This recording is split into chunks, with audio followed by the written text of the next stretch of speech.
आज हम आपको बताते हैं गजकेसरी योग। आपने कुंडली में सुना होगा गजकेसरी योग। हथेली में गजकेसरी योग कैसे बनता है वो बनाते हैं। देखिए, ये होती है आपकी भाग्य रेखा। ये भाग्य रेखा है। भाग्य रेखा बिल्कुल सीधी और स्टिक हो। भाग्य रेखा कहीं मुड़ी हुई ना हो, कहीं टूटी हुई ना हो, और भाग्य रेखा में से एक शूट निकले और आपके सूर्य पर चला जाए, या फिर सूर्य से एक शूट निकले और आपकी भाग्य रेखा पर आ जाए। अगर ये वाई बन जाता है तो ये गजब का निशान होता है। देखिए, ये शनि पर्वत है जिसे हम लोग भाग्य रेखा कहते हैं, लक लाइन कहते हैं, या कामयाबी की रेखा कहते हैं। ये सैटर्न लाइन है, ये शनि की रेखा है, क्योंकि शनि धन को देने वाले हैं, शनि भाग्य को बनाने वाले हैं।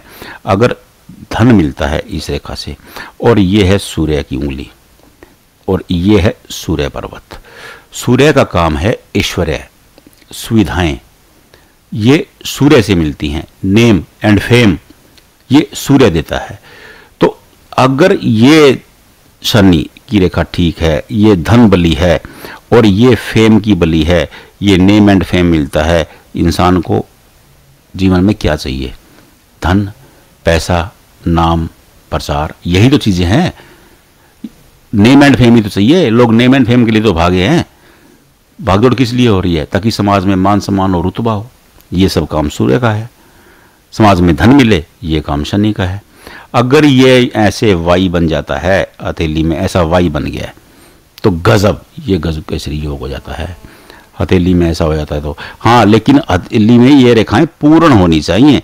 ये ना हो कि रेखाएं आपकी अधूरी हैं तो फिर आप कहो कि मेरा गजकेसरी योग कैसे है। तो अगर रेखा, अब मैं सूर्य रेखा आपको बना के दिखाता हूँ। मैंने अनेक हथेलियों में देखा है, सूर्य रेखा ऐसे आई, ऐसे हो गई, ऐसे आई, ऐसे। ये योग तो बना, लेकिन ये खंडित हो गया। ये योग खंडित हो जाता है। ऐसे लोगों को नेम फेम पाने के लिए बड़ा स्ट्रगल करना पड़ता है। पा तो लेते हैं, लेकिन स्ट्रगल ज़्यादा हो जाता है। और ऐसा ही भाग्य रेखा के साथ है। अगर भाग्य रेखा खंडित हो रही है तो वो भी दिक्कत है। यहाँ से टूट गई, यहाँ से टूट गई, तो यहाँ से टूट गई, तो वो खंडित हो जाती है। तो ये खंडित हो जाता है। अनेक हथेलियों में मैं देखता हूँ योग पूर्ण होता है, लेकिन वो खंडित हो जाता है। उसके कारण परेशानी आती है। ये ज़रूरी है कि इंसान का जो योग है वो पूर्ण होना चाहिए। योग पूर्ण होगा तो कोई परेशानी नहीं आएगी। आप अपनी हथेली में खुद चेक कर लें, आपको पता लग जाएगा कि आपका योग कैसा है। अगर नहीं समझ में आ रहा, कमेंट बॉक्स में भेजें, हम आपको बता देते हैं कि आपका गजकेसरी योग पूर्ण है या नहीं है।